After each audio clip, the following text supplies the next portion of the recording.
Hello, everybody. It's Stephen and Walter. I need to move over.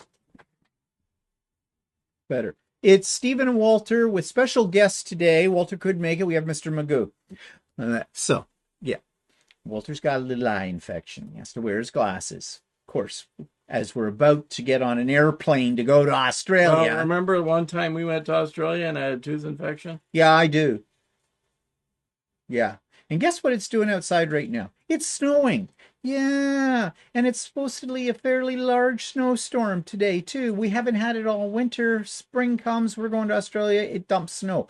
And the reason that could be a problem is you know how airlines are when there's a little bit of snow. Suddenly everything gets delayed and backed up.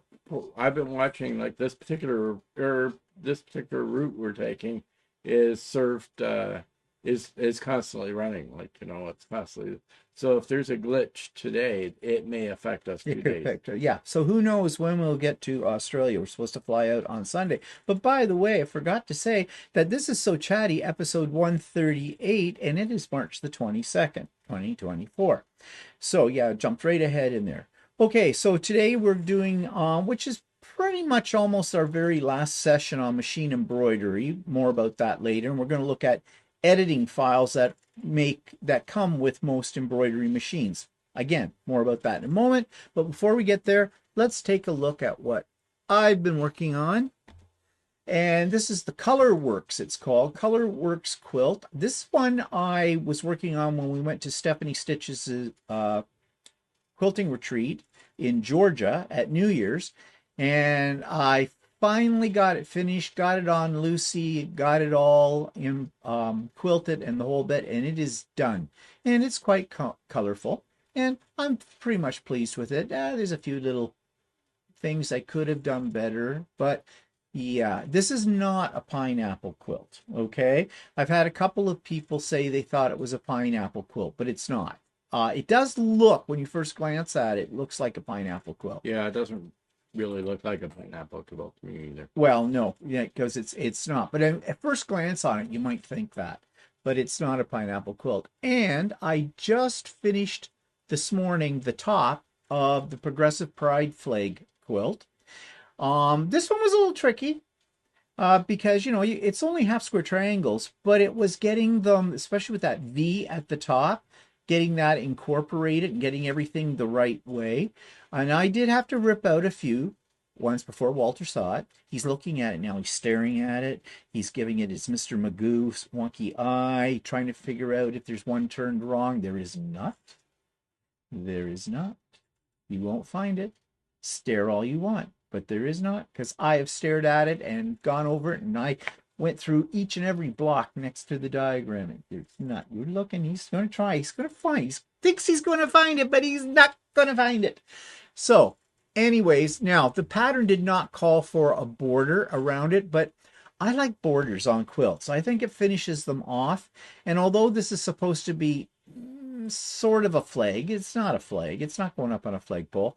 I put a white 2-inch border on it, which once I get the binding on it, and I think I'll do the binding in the same fabric.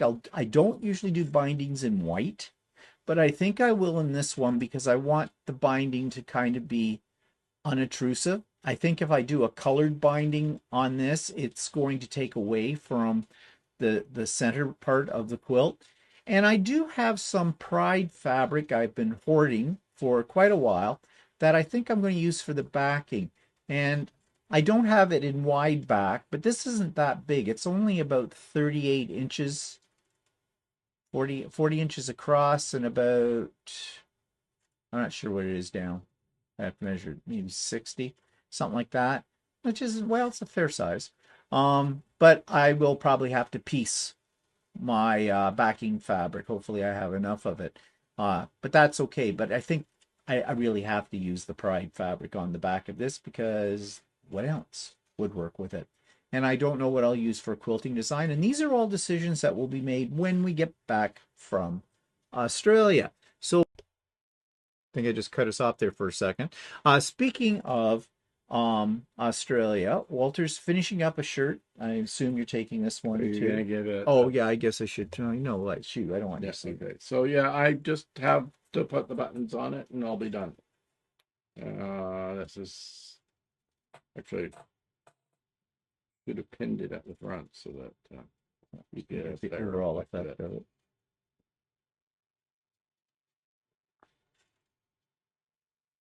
Yeah, very tropical looking. Actually, it goes very nice with my pecker shirt. Yeah. Parrots in the bushes. Yeah. Yes, we are. These are our Australian like outfits. We're going to take more than one shirt Yeah. each, kind of thing. We have been, well, I have been slowly pulling up stuff and packing.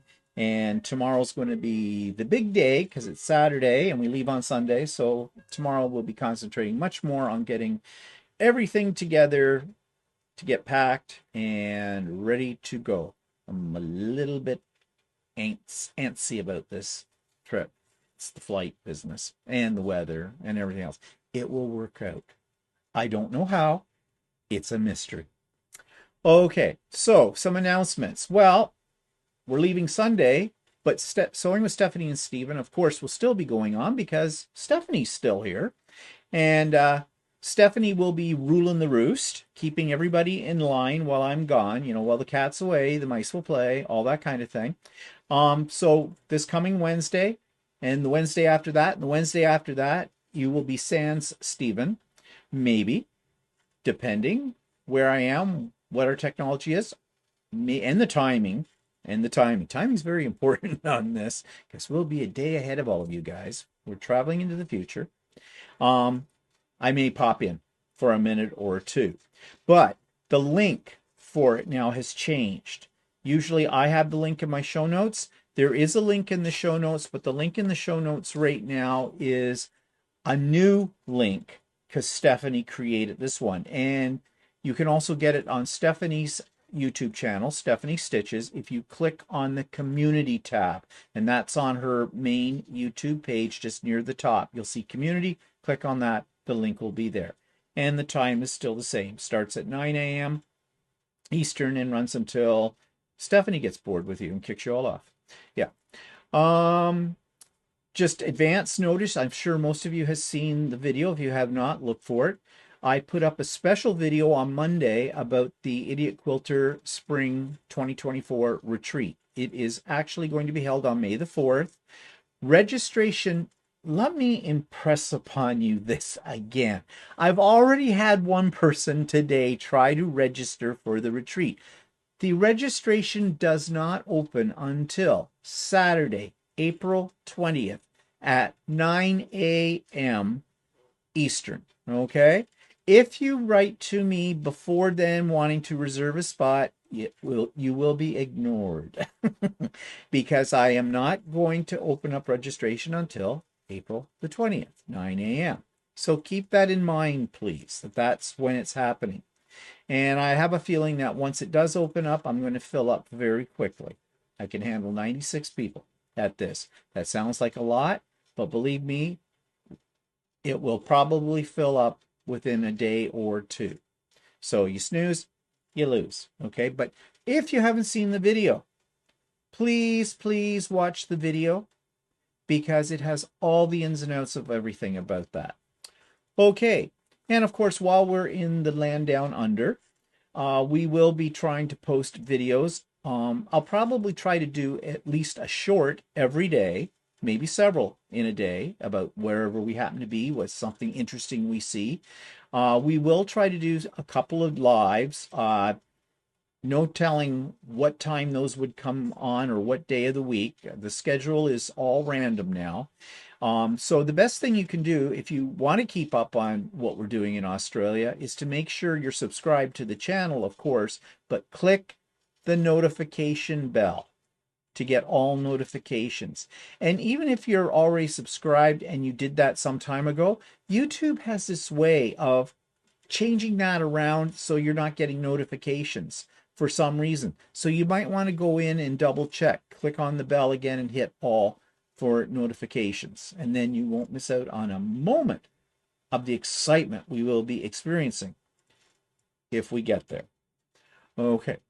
All right. Anything you want to add to any of that? Nope. No. Okay, fine. All right. So we're going to get into the main session today. And This is about the editing screen that's on your embroidery machine. Now we have to start off by telling you everything we are about to tell you and we're going to show you is is dictated by our Janome embroidery machines, which are the 550E. So if you don't have a 550E, that doesn't necessarily mean what we're telling you you can't do, but you may have to push a different button to do it. So this is where your manual is going to be very, very important to you. And really don't try to, there's a lot of information today on here and we get lost in it. We have to consult our manual sometimes for some of the things we don't use on a regular basis too. So that's why the manual is important to have someplace where you can get at it very easily, very quickly. You haven't lost it for your particular machine. So don't try to absorb everything we're talking about right now. Just what goes in and stays in is there. What doesn't, you'll be able to, it'll trigger in the back of your mind someday when you want to do something in particular and go, wait, I think they talked about that. And of course, you can always come back to the video and check that and check your manual too. So I'm going to put up a series of screens as we talk about this. And this is a recipe for getting confused. I have my notes. And Walter will chip in when he has something to say about any of this, instead of looking like you're half asleep, Mr. Magoo. Okay, right off the bat on the Janome 550, this is what we call the home screen. It is from this screen where you go into all your editing mode. Now there's three things here.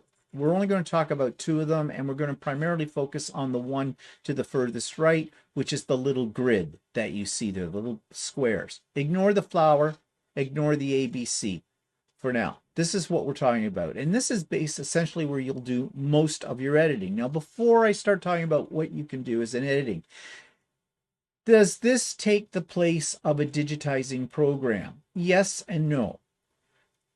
For most people, you don't need a digitizing program as a separate software program.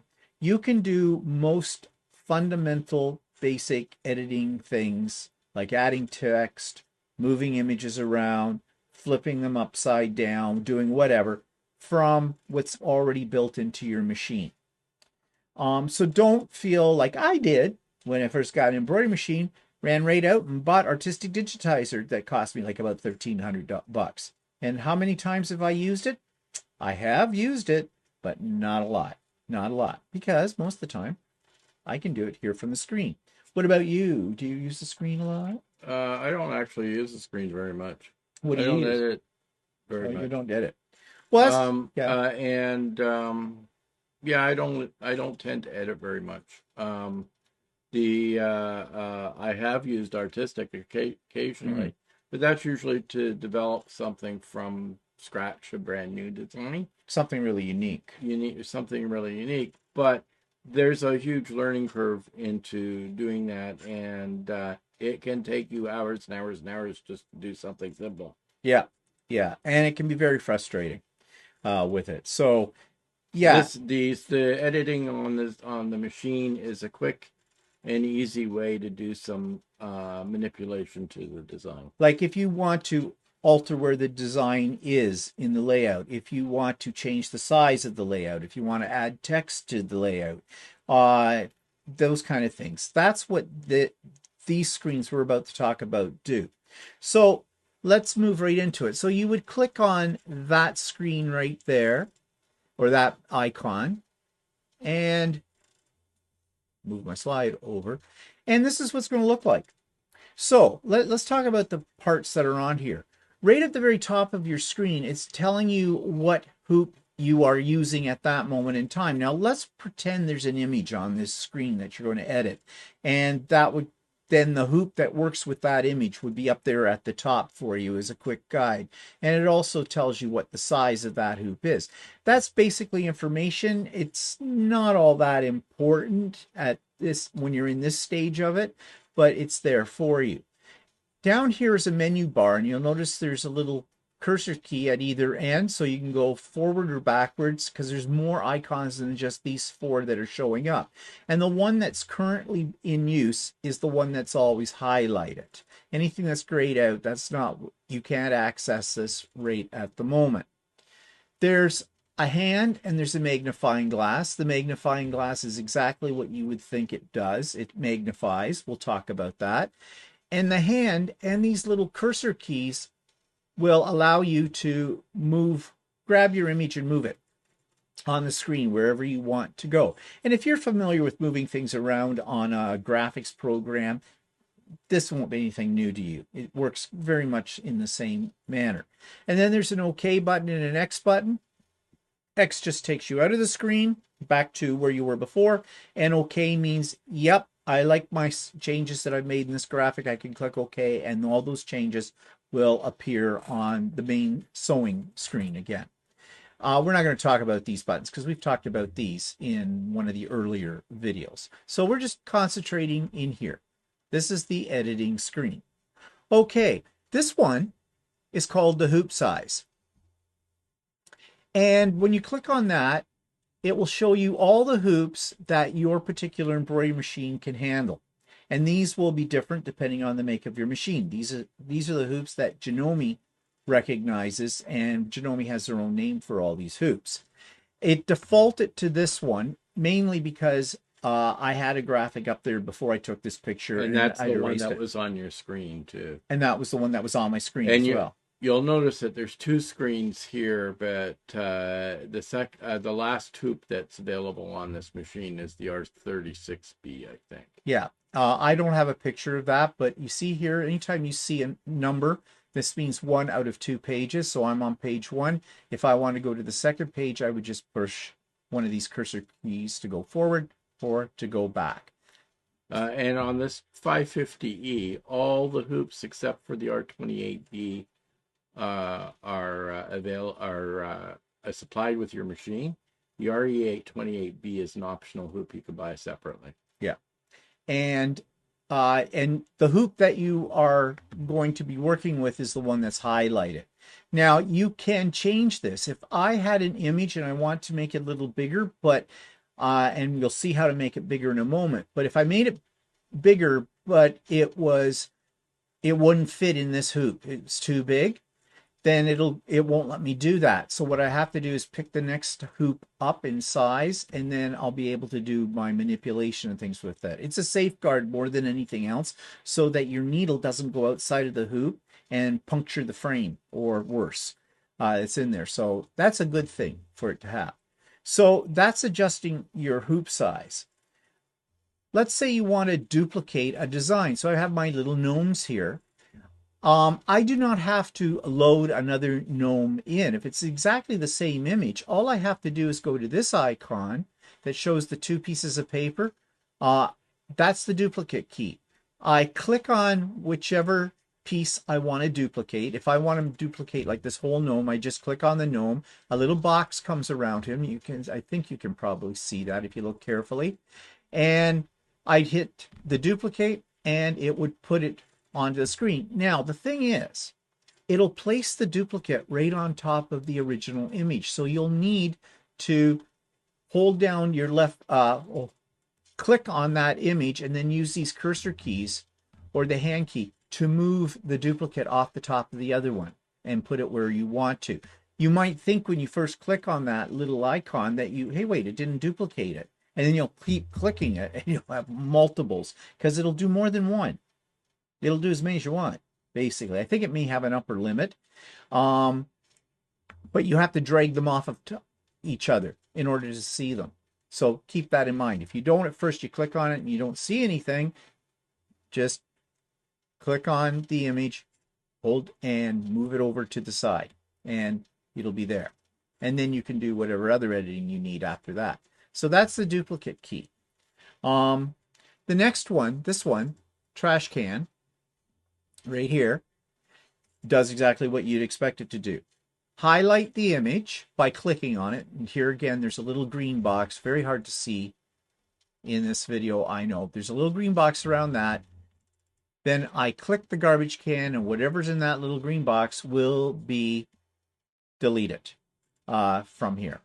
And now, right now, the whole image is deleted. You can delete parts of an image. That's a little bit trickier and a little bit more limited in this. That's where something like Artistic Digitizer is possibly better, a digitalizing program for that kind of thing. But you can do it if you can ungroup your object. I'm not going to get into that because that's very advanced. Check your manual for how you do so stuff like that. basically you're trashing the entire gnome. Yeah. If you wanted to separate the scissors out or something like that, you would have to have an editing, more sophisticated editing. You have to have a more sophisticated editing program for it. Yeah. Okay. So we were talking about resizing. Well, if you look right here, this little icon with the arrow pointing down, you can make your image larger or smaller, but you have a limitation. And most machines have the same limitation, I've been hearing from other people. You can either reduce it down to as little as 80%, so 20% less than the original size, or you can go as high as 120% of the image size, or 20% more than the original size. And you do that by just clicking the minus to make it smaller, clicking on the plus to make it bigger. That's all you can do. And it's not going to make any difference if you put a bigger hoop on there.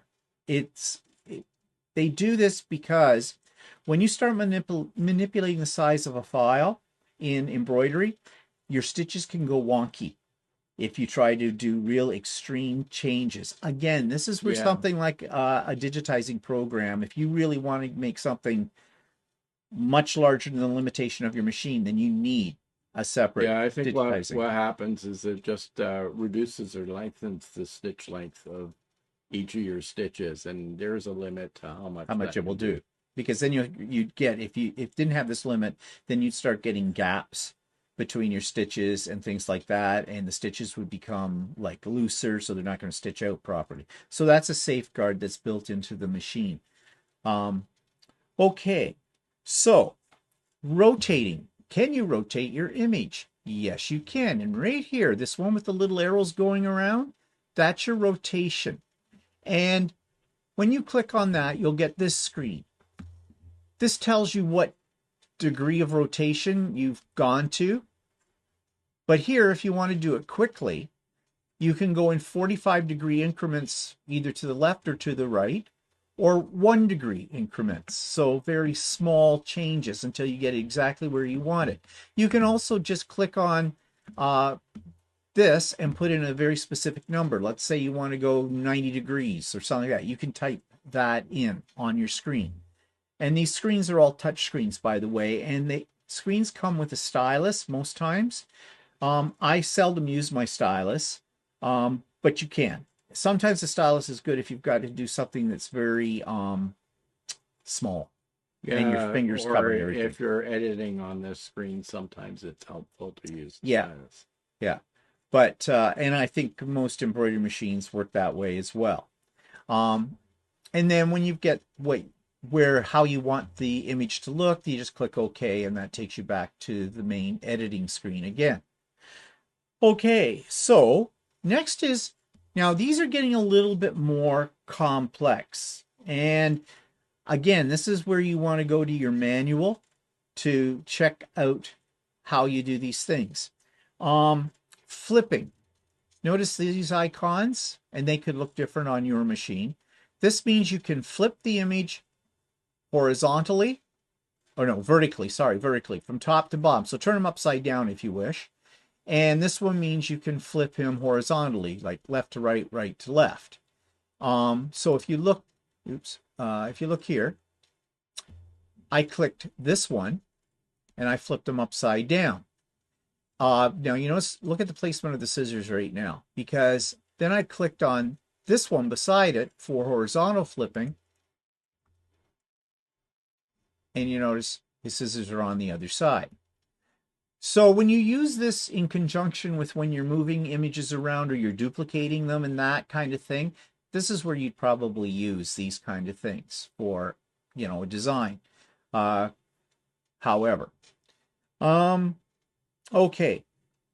Now, this next one, is a little tricky to explain. It's called grouping objects. And if you look here, there's a bunch of hearts with an arrow. And I've got two of these guys together. If I can attach them all together. I don't mean actually physically attach them. I mean, put a big box all around everything on my screen, and then I can move everything across my screen at once. I don't have to say I want it both of the gnomes up in the top left-hand corner side by side. Well, I like my spacing of them right now. If I hit that group button, then I can drag them up to the left corner and they're perfectly spaced where they should be. I don't have to take the first gnome, move him up, then come over and highlight the second gnome, move him up, and then play around getting them exactly lined up. So that's what that works for very well. Now, here you can separate out the grouping as a singular, or you can do the whole, everything that's on the page. Now, why would you want to do that? Well, you might have several other images here on the screen. If I click this one, it's going to move everybody, or it's going to group everybody. And maybe all I want is just say there's a little heart that was here in the middle of these two. And I just, for now, want to keep it separated from this. Then I would use that. Now, it does a little bit more than that, and I'm not explaining it very clearly, but your manual will tell you about that. I don't use this particular editing feature very often, if at all. I mean, I don't think I've ever used I it. think I've only used it once or twice. So that's something you'd have to play with. Okay, so the next thing is the save feature. This little filing, little file folder right here. So I've made all these additions or editings to my file, and I don't want to lose them because I may want to come back to this someday. So that's the thing I would click on, that file folder. I click on that, and I'll get a screen where it allows me to enter information.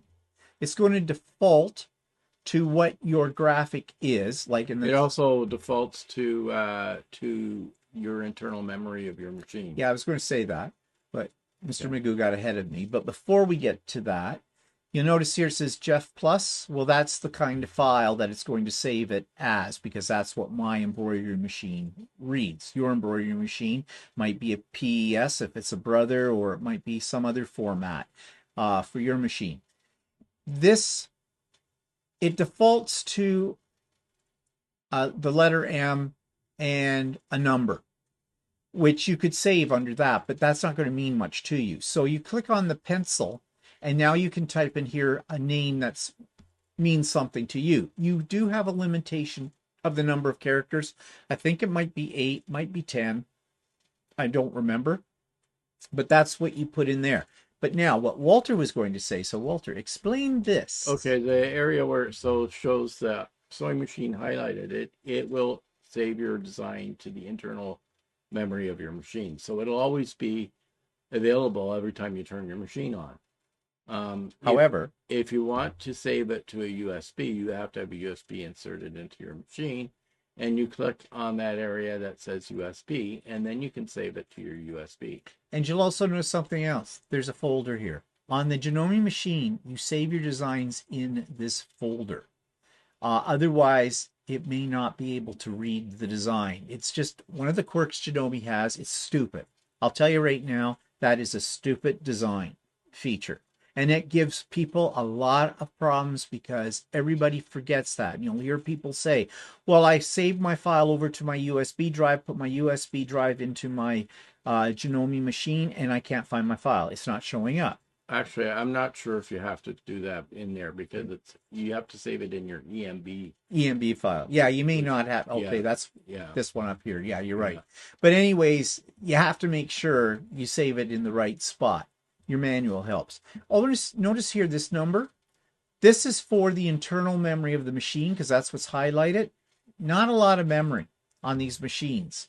4 megabytes is all it can handle. You can fill that up pretty quickly. And this is going to show you how many megabytes the actual file that we're going to save is going to be. So you'll know that if it's too big. Now, usually they're not going to be too big, but if you have multiple designs saved to the machine, that fills up Yeah, it could storage fill up your capacity. machine pretty quick. Yeah. So it's always best to save them to a USB. But you can save it. So that's a good thing. And you'll forget. You will spend an hour getting everything perfectly right on your machine, ready to stitch out, and you stitch it all out, then you turn off your machine. And you've lost your file. You've lost all your changes because you didn't save it. That's not absolutely completely true. When you turn off your machine, and if you turn it back on again, it may restore the file because it does have a little bit. Yeah, I think it'll remember your last stitched out one. But if you put a new file into the main menu and you haven't saved that file The that other you've one. altered, then it'll overlay it and you will lose it. And that'll be lost. Yeah.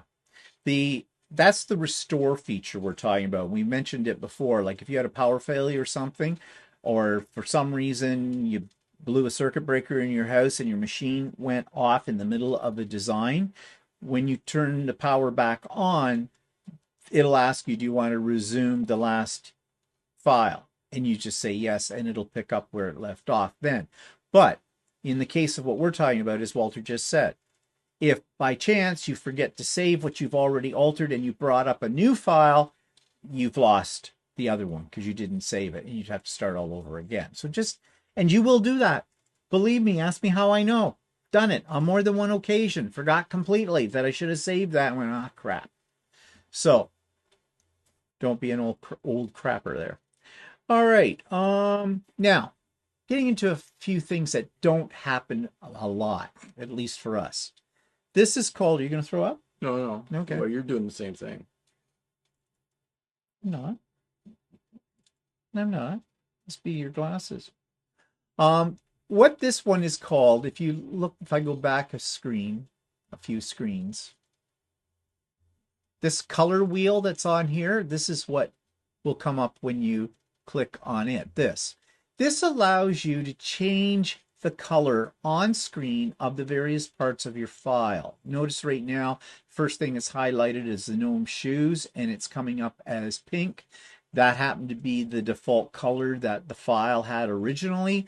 I could go in, I can click any one of these colors on the color wheel and pick a different color for it. And I can even go in and click on the pencil and rename it. So instead of this being heater pink, what kind of name that is, I don't know.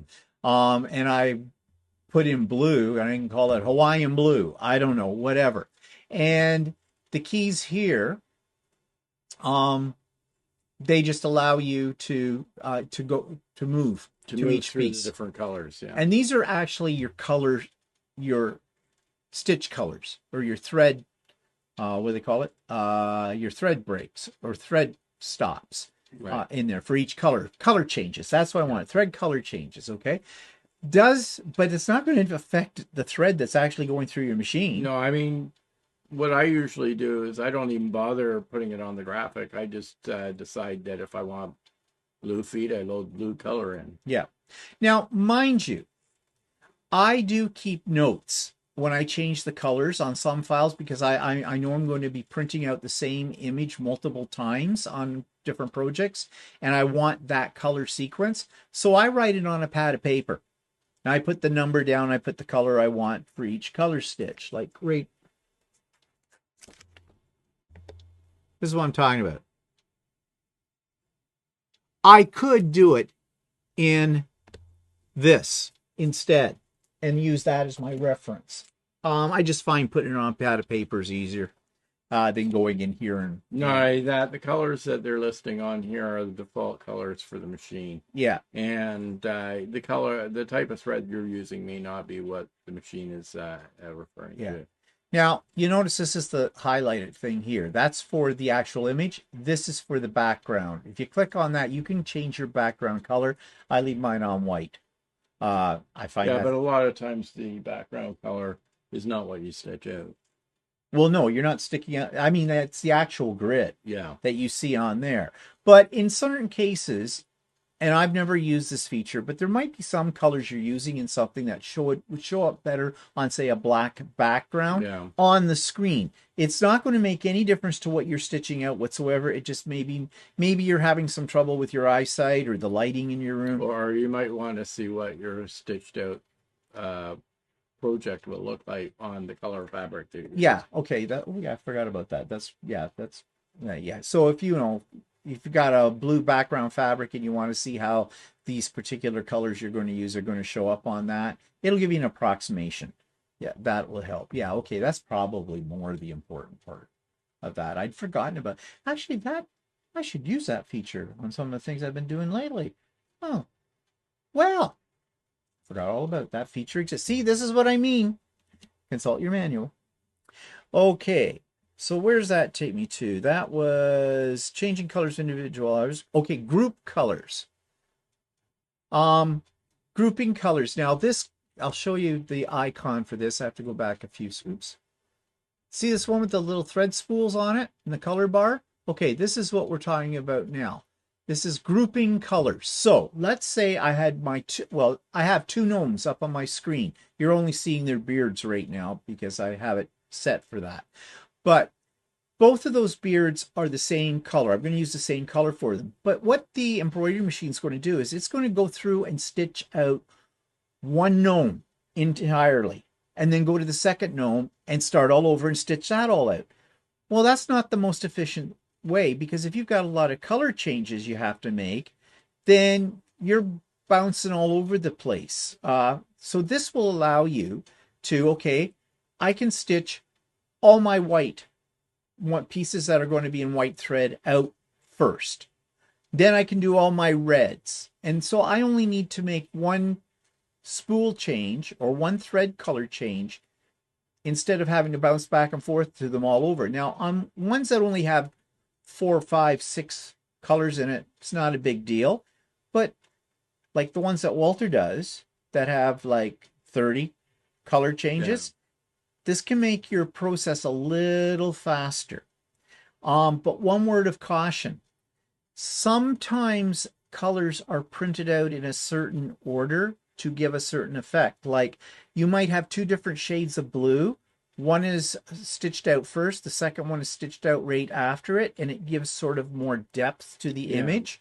If you were to do all of the same color at the same time, you might get it out of that order and might not have the same effect. Yeah, I've done stitching before, like I had a picture of like a Doberman once, and it used the dog's black patch as black first, right? It laid down black first, and then it laid down green on top of it to give it sort of a shine.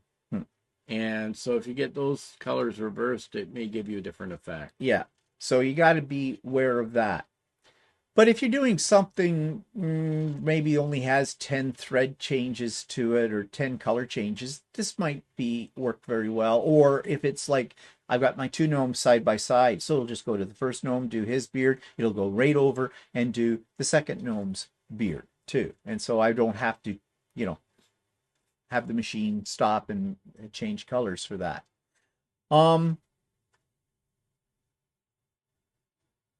Now this screen is just this is okay. This 1, 2, 3 that are here, this is arranging the sewing order. So sort of like what we are just talking about. I never use this, but you can rearrange which thread colors will be sewn first, second, third, fourth, if there was a reason for wanting to do that.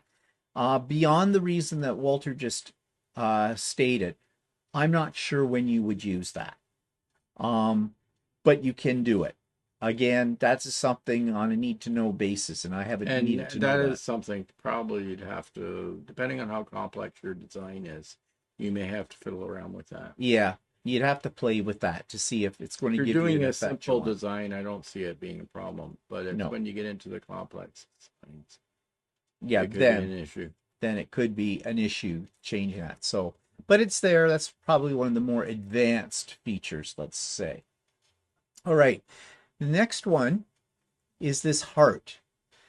Now you see, I've got my gnome way over here, but let's say, and this represents my hoop. This is the center of my hoop right in here, right where the crosshairs meet or intersect.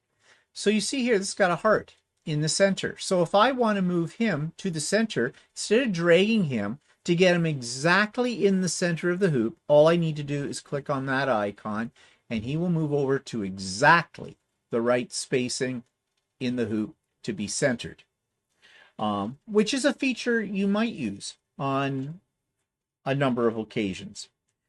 Then one right beside it, this one with all of the little hearts, this one's a hard one to kind of explain and show to you, but just look at the diagram first of all.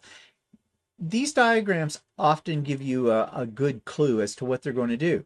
This shows 4 hearts, but you notice they're in each of the 4 quadrants of your hoop. 1, 2, 3, 4. Okay.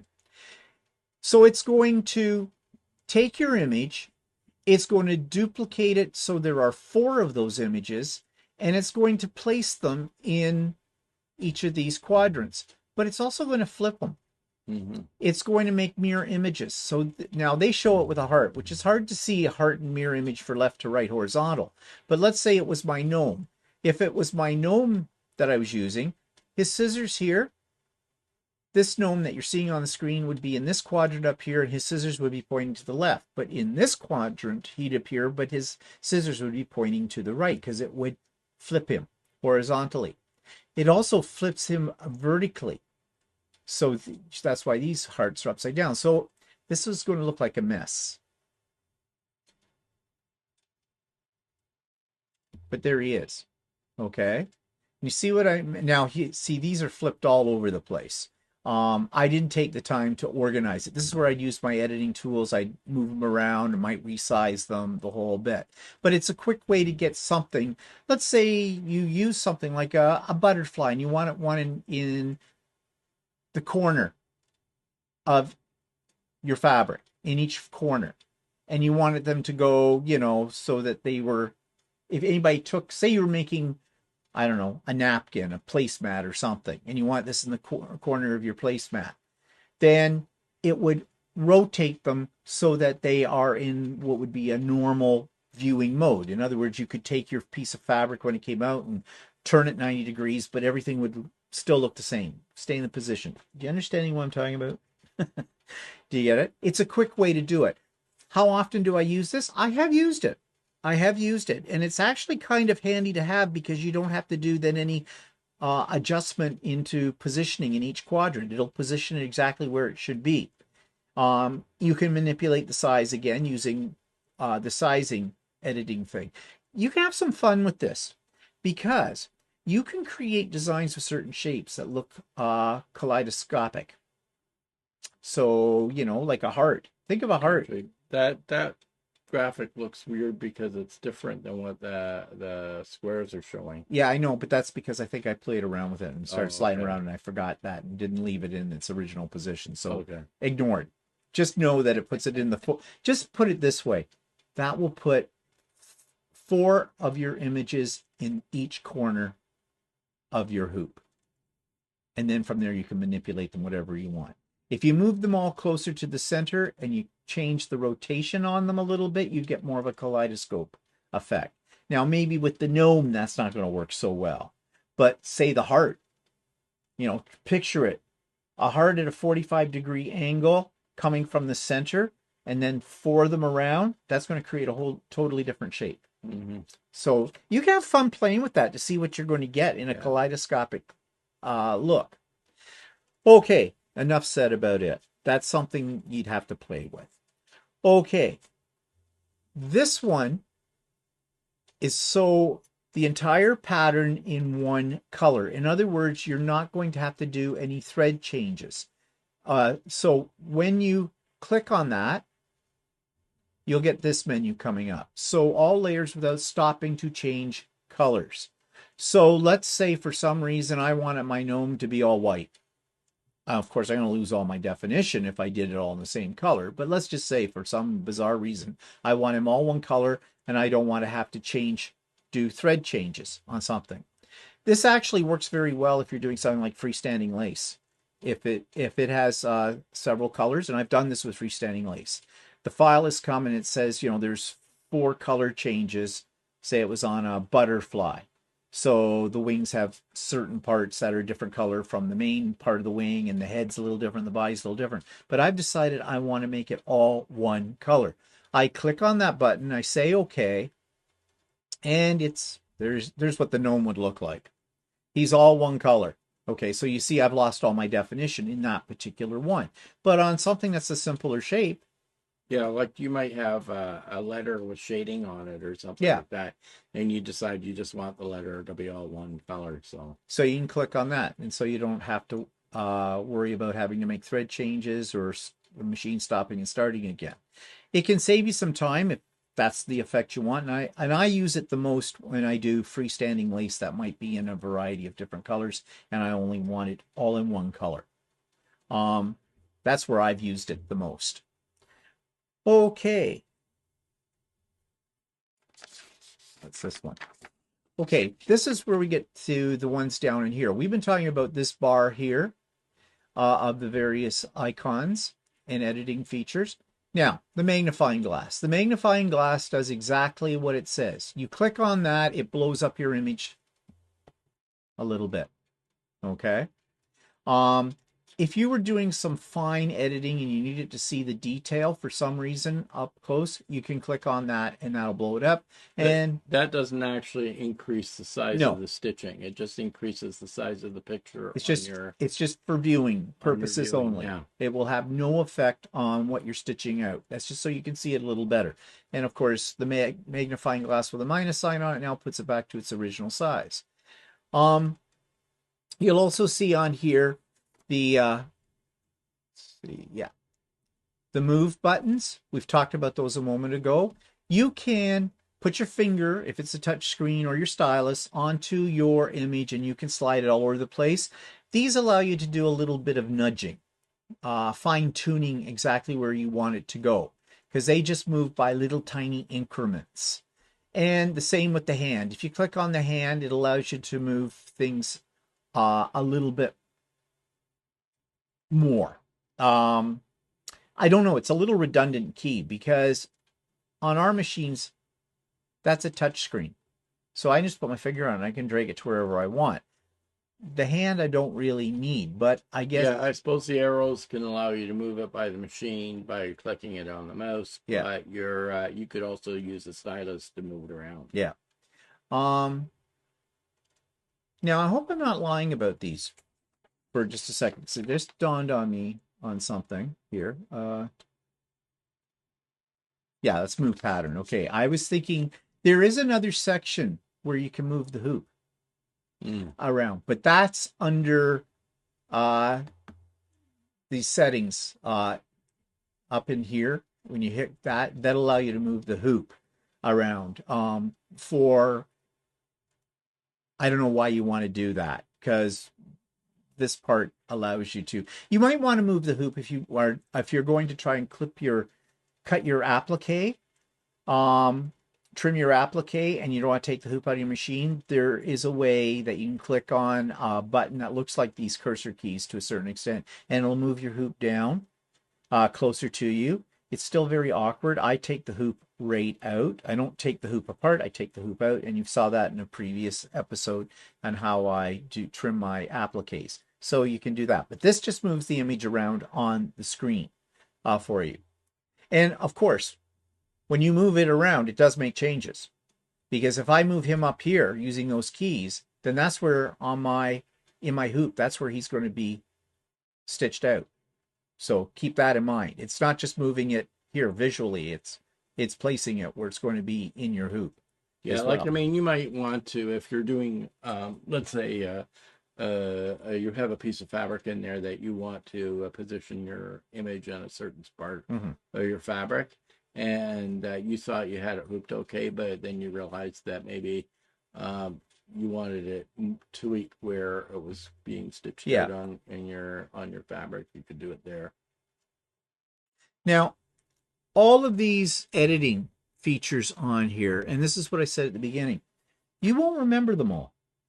because you never use all of the editing features all of the time.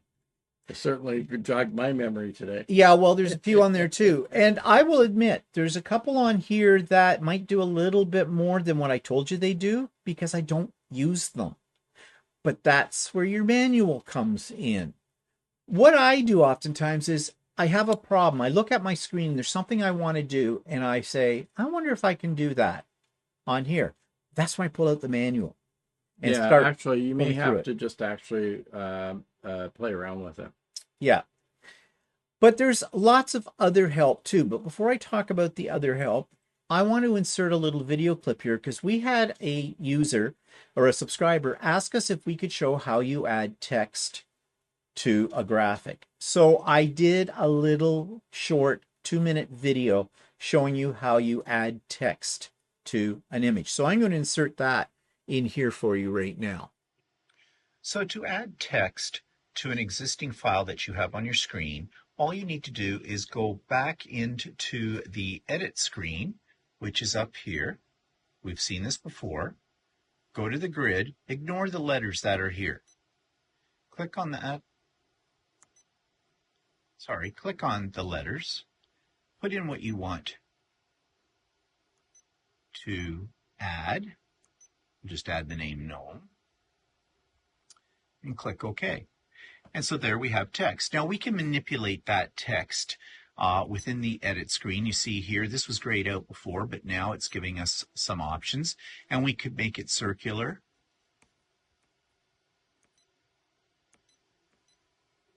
And we can do other things with it as well. So you want to play around with that. We can also move it. Let's say OK. Then we're back to the edit screen, and I've highlighted it by just tapping on it, and I'm moving it up to the top. And then when I've got the text positioned exactly where I want it, and I can go in and change the size of the font and everything like that. If I want to make that smaller, for example, I can do it the same way that I did with the image. Just go into the screen. Now I can only reduce it 20% smaller. When I'm happy with it, I click OK. I click OK again. And there it is.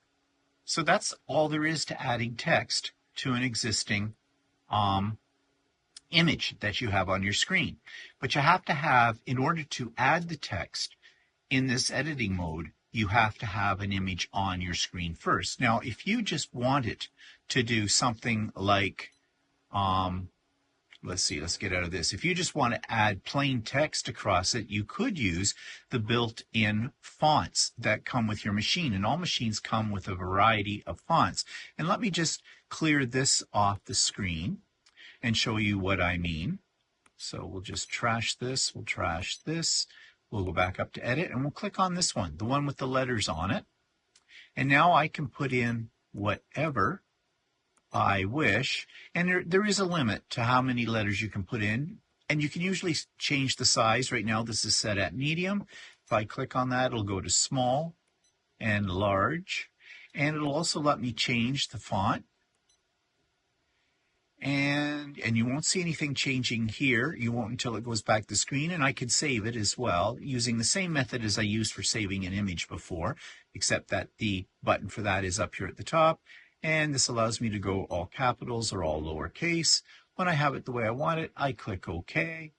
And away it goes. So I can just do that. Now, what if I want to add now a graphic to this at this point? Easy enough to do.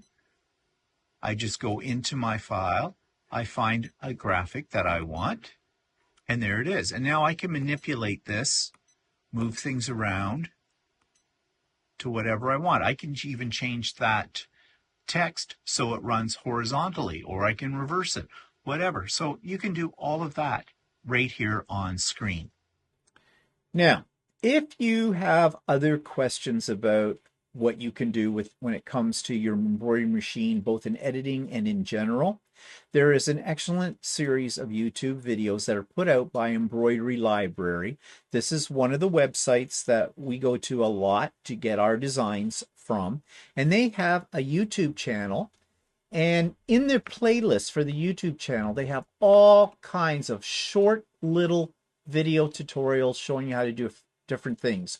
or how to problem solve. Like if you look right here, how to prevent shifting and gapping, how to prevent puckering, how to prevent shifting and gapping in freestanding lace, tension troubles. Ooh, we're going to come to tension again. This is a pet peeve of ours.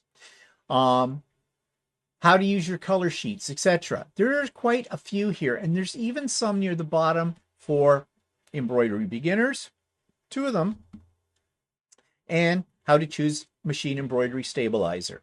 So many of the things we've talked about, you may find them here as well. So we have put the link for this in the show notes below, so you might want to check these out. Show that up on the screen. Oh, I guess I forgot to show this on the screen. Oopsie, you guys have no idea what I'm talking about. Here's what I'm talking about. Sorry about that. Yeah, I need a button pusher. I need someone when I'm talking to push the button. You could do that, Yeah. but you don't. You just remind me when after the fact. You couldn't have come up with that earlier. Well, no, I didn't. I was watching it, and then I was thinking it was down there, but then I realized when I looked down there at the screen that it wasn't on there. Yeah, because we're looking at a different screen. Okay, anyways, this is what I was talking about. This is the playlist. This is listed. I have this in the show notes as a link. You can click on that and explore this to your heart's. Now, were you showing all the individual screens on that as well? No. They were all up. Okay. I switched over, I hope. Well, I'll know in post-editing. If not, guess what? We're doing this again today. No, I'm pretty sure those were still up there. Now you have me really worried. Stop it. Okay. Anyways, the link for this is in the show notes. Okay, so you can check that out. All right. So that's 9 sessions we have done. Geez, it's hard to believe. That's 9 weeks. 1 session a week that we've done this. Is there going to be a session 10? Maybe. We're about to go to Australia. Like, how would you know that, right? We talked about it for like a month. When we come back, the next So Chatty when we come back, which won't be for a good 3 weeks or more, we'll maybe do a quickie review of everything we talked about here, but just an overview of 5 minutes or less. And if you have some specific things that we have not touched upon, but you think that it's within our field of knowledge to touch upon, put those suggestions in the comments or send us an email directly, and we'll see if it is something we can do in that last session. Okay? Then that comes up with the next thing that I hinted at when we first started doing this. And I'm not sure what this looks like or how this would work, but I was thinking of having some form of a sew-along or a embroidery sew-along day where we either work on our own projects on the embroidery machine. It'll all be a Zoom, sort of like I do pop-up sew days. I'm not sure if that is something that's worthwhile planning out, because I'm not sure what that would look like. First of all, we'd all have to have our microphones on most of the time on mute, although I find that I don't have mine on mute when I'm on a pop-up sew day. Because Zoom has a feature that I've activated that only focuses on your voice as opposed to any background noises, like an embroidery machine. That's one of the technical problems of doing something like this. The other thing is, do we all work on the same file together, same project? For example, like do a in the hoop applique table runner. Well, it would have to be a simple one because those can take quite a long time. We could probably do it in one day, but do we want to? Or would people rather work on their own projects, and if they run into a problem, ask questions? I'm not sure if this is feasible. If anybody has any ideas or suggestions about this or how it could be made feasible, then again, put those in the comment section below and we'll take a look at it. Okay, the last thing we want to do is we want to go over a pet peeve we have. And there's going to be some of you that are going to be probably offended by what we're going to say. But I'm sorry, it needs to be said. And it's generated by a comment that we had a few days ago on our last video, and it's about tension. And this gives me tension when I have to answer questions about tension, okay? This was the comment. Hi, Stephen. Regarding the bobbin tension, Gary from Enchinita. Sewing has shown me how to adjust that on my Brother F40E. It works the same way as screws, righty-tighty, lefty-loosey. It can be done, and I have adjusted the tension successfully. Now, what she's talking about is on your bobbin case, if you look at it carefully, take it out of your machine, there's a little tiny screw. So you need a little tiny screwdriver. And that's what she's talking about. That does adjust tension on your bobbin case. And she's saying, you know, to tighten the tension, turn the screw to the right in small little tiny increments. And to loosen it, go to the left. Actually, this is left, this is right. Okay. Yeah, that is how you adjust tension on a bobbin. Okay. That's a manual adjustment. You do not want to do it like you don't want to go, a whole quarter turn, half turn, one way or the other, because you're going to be playing with this forever. And with each adjustment you make, ask me how I know, because I did this with my 15,000 not very successfully. I had other problems with that machine though too, but this was one of the things I tried. You want to have a piece of paper and a pencil beside you. And you're going to first see, okay, if your tension thread, if your bobbin thread is appearing on the surface, it means that your top thread's too tight. I don't know. Or is it the other? See, this is where it gets confusing. Okay, so let's forget what that I just said. Adjust it one way first, a tiny little eighth of a turn. Then try your embroidery thing. Just a second. Then try your embroidery thing. If that solved the problem, great. Remember that. Write that down on the piece of paper. That's what you did. Go the other way and try that. Write that down on your piece of paper. And you have to keep going back and forth. So you have to give it a little twist, test, give it a little bit. You'll be there all day doing it. Now, what we're going to say? And not only that, once you've messed with it, you're not going to get it back to the original tension. No. She says, normally you don't turn the screw any more than a quarter of a turn. I say do it in even smaller increment. Bobbin tension is made easy so we can save money. I wouldn't pay for the extension to be adjusted when I can do it myself. If that works for this individual, that's great. But I don't recommend it. If you suspect you're having a major tension problem, you take it back to the store and you pay for a service person to do it because they know what they're doing. Now, this same person, though, this is my pet peeve, people don't give all the information. She says it's really easy to do, except she says you also need either a spring gauge or a toga. Toga gauge. That's not toga. Yes, it's TOWA. Toa gauge. Normally the tension should be between 30 grams to 40 grams. However, every machine has its sweet spot. I know what those gauges look like because when I first got my long arm, I almost bought one of those, ordered one of them as an accessory because I had heard, oh yeah, they were really great. And essentially what they do is you have to put your bobbin case and that into this gauge, and it somehow, and you have to thread it, and you pull on the thread and it measures the tension on it. It has a gauge. And so like she's saying, you want it between 30 grams and 40 grams on this thing. These things are not cheap. They're over $100, I think, Canadian, for them. And it's still hit and miss, whether that's really going to work, because you have to remember different types of thread have different requirements for tension. Different bobbin cases have different tension. Different bobbin holders have different, like bobbins. There's so many factors involved in this. And I was told, and the reason I didn't buy one, I was told by my long arm person that I bought my machine from. I asked her about it. She says, not really.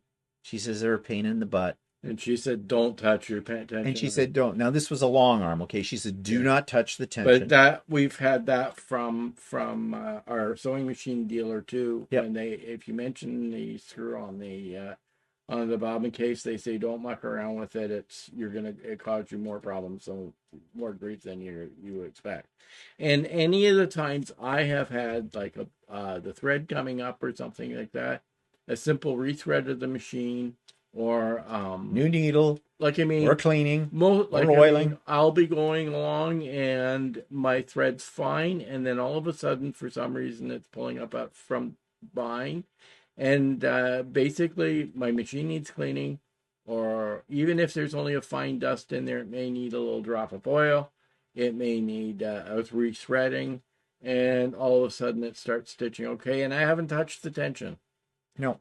right? And a lot of people, as soon as their machine starts stitching strange, for some reason think that, oh, it must be the tension. And this comes from the old days of old style, the mechanical sewing machines. When you had to adjust, depending on what you were doing and what your thread was that you're using, you had to adjust your tension manually.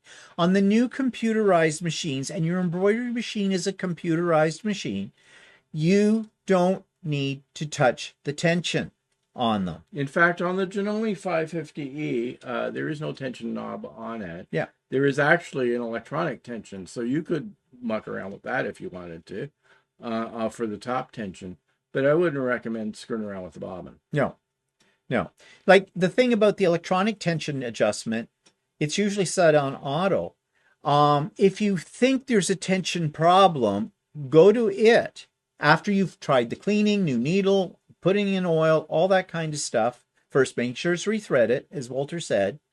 Then go in there and try it and adjust that, because you can always get that back to the original without any problem. You can't on a bobbin case. And I am sorry. And this is a pet peeve. And I get really upset with this, because you will hear people always saying, oh, you've got to adjust your tension. They're thinking of the old style machines with a knob. Now, maybe all those people have old style mechanical machines, and yeah, but on the new machines, on the computerized machines, you don't have to do that, and you shouldn't do it. You should not do it. Because you'll open a can of worms up and you'll start screwing around, and who knows, you may end up having to buy a new bobbin case. And they're not cheap. They're $40-$50. Yeah, Janome ones are anyways. So, and just to get it back to the original tension. Yeah. And you get people who'll say, oh, I do that all the time. And then as you talk to them more and more, you find out, oh, well, yeah, well, I need a special gauge for that too. Yeah. And I need or I did it because I was using this weight of thread, which was a higher weight thread, a thicker thread or something that you don't normally use in a machine. Yeah, suddenly you find out a lot of stuff that they didn't tell you before. Yeah. Now or because I dropped my machine on the ground and I do not want to see any comments, because I'm going to ignore them in the comment list, where someone says, I've been doing it for years on my machine. You've leaving out information. Your machine is old, it's mechanical. You're using a gauge or whatever. People leave out information about this. We are not going. Can you tell this gets us riled up about this? We will not entertain any questions about tension. We have answered your question about tension. Take or leave our advice. If it's working for you, whatever you're doing, then you do you. Okay? If you're going to adjust your tension and it works for you, then that's fine. But I don't agree with it. But if you're too cheap, you're trying to save $1 or $2 by not taking it to your service person to check your tension, you're on your own. You're on your own. I'm sorry. Sounds cruel. I know we're heartless. Slap you. Yeah, really, about it. But that's how strongly we feel about this. And it comes from experience, okay? Because everything we tell you comes from our experience, okay? So, yeah. Okay. End of the tension discussion. We will not hear that word used ever again here. Okay? At least not by you in the comment section. Yeah. Okay. So anyways, yeah. So for the most part, that's about... We're going to talk about your cheat sheet? Oh, did I not talk about the cheat sheet? Oh, thought I did. Okay, cheat sheet. Yes, very good thing. This came with my manual for the 550E, and on it, it's a shortcut page that shows you what all the editing keys for the machine do. It's a short form. I keep this right next to my machine. It's a quick reference guide. This is what it's called, quick reference chart. Now, you may not get a separate card, but you're probably somewhere in your manual where it does give you a quick rundown of what all the keys mean. Good idea to copy it, photocopy it, scan it, photocopy it, print it out, put it in a page protector, or if you got a laminator, laminate it and keep it somewhere close to your machine because it's very, very handy for this kind of thing. Okay? Because as I said, you're not going to remember all this information. Ever. Ever. Nobody does. Nobody remembers all of this. Okay? No matter how much they use their machine. Because most of these things you don't use on a regular basis. Okay? They're on a need-to-know basis. Okay. Any final words? Because I think that's got it.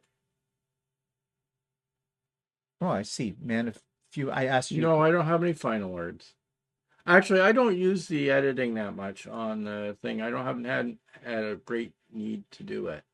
I have, but the closest thing I've ever done is flipped or moved my design around so it's a different orientation. I don't use them much either. I use it mainly if I want to make something a little larger or a little smaller and add text. And that's about all I ever use them for on there. So it's nice to have it, but there you go. I have added text to a couple of designs before, but I have removed text before. But anyways, you now know it's there. Okay. And you've probably been wondering, what does this do? Well, you know what the best thing to do? Play with something. Get an image up there on the screen, get a scrap piece of fabric and some stabilizer into your hoop and just play and see, oh, I didn't know that did that. That's cool. I might be able to use that someday. So yeah. Okay. So that's it for us today. We're off to Australia on Sunday. And I've already mentioned how you can keep up with us on our adventures in Australia. And yeah, we'll see you in about 3.5 weeks' time for another edition of So Chatty. So have a great life while we're away and having a great holiday, hopefully. Bye all. Bye.